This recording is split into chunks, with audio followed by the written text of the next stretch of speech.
Stop me if you've heard about this guy. Over 2 million followers on Instagram, a style of rendering so iconic that AI seems to be trying to copy him at every turn, and a super wholesome attitude.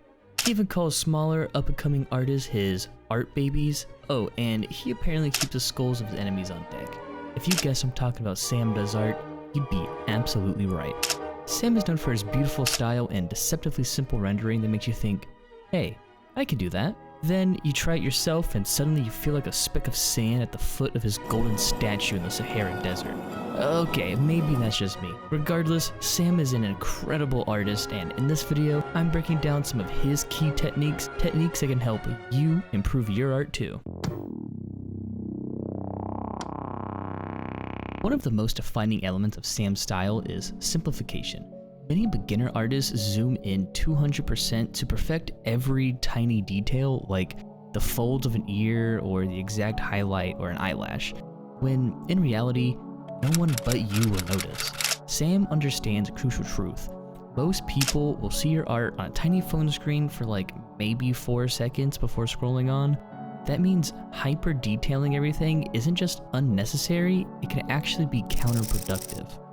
However, he doesn't just blob in random shapes and call it a day. What he does is what I'd call detailed detailless painting. Take the scene of a girl in a store.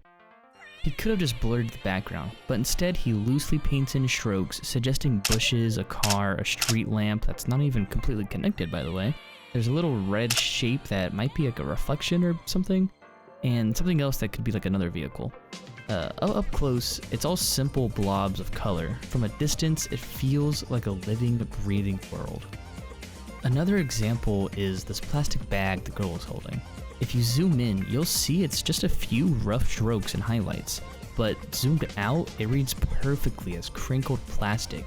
It's all about just giving enough detail to imply realism without drowning in the minutiae. Even in his more elaborate works, like this angelic figure with a wounded knight, if you isolate certain areas, you'll see the grass and flowers are just a handful of green and red strokes. The angel's wings, white and gray blobs, arranged to look complex when viewed as a whole. That is the magic of Sam's controlled simplification. Now let's dive into another critical aspect of Sam's work, lighting and composition. Sam uses light not to just make things pretty, but to guide your eye, set the mood, and tell a story. In this piece, your eye immediately goes to the horizon because it's the brightest spot. Sam wants you to look at the sky, so he places a break in the clouds that allows the light to bleed upwards, while a mountain blocks the light from going down. This is an intentional composition trait. He's directing you exactly where he wants you to look. Next, check out this scene. The woman's face is positioned right by the warm light source, ensuring that she's the focal point. She's wearing a white shirt which reflects more light and contrast against her dark jacket. Meanwhile, the man is in all black and literally overshadowed. His eyes are even hidden by his hair. It's like Sam is saying, focus on her. He's just background energy. Poor guy. Zero aura. At first glance, you're drawn to the warm orange glow of the sparkler. That glow illuminates the woman's face, emphasizing her as the main subject.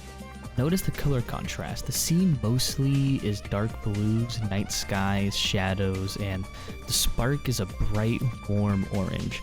This complementary palette, blue/orange, makes the sparkler's light pop even more. Look at the background. The city lights in the distance are just small, blurred dots. Sam simplifies them to avoid distracting from the main action. So, what can we learn from SamDoesArt?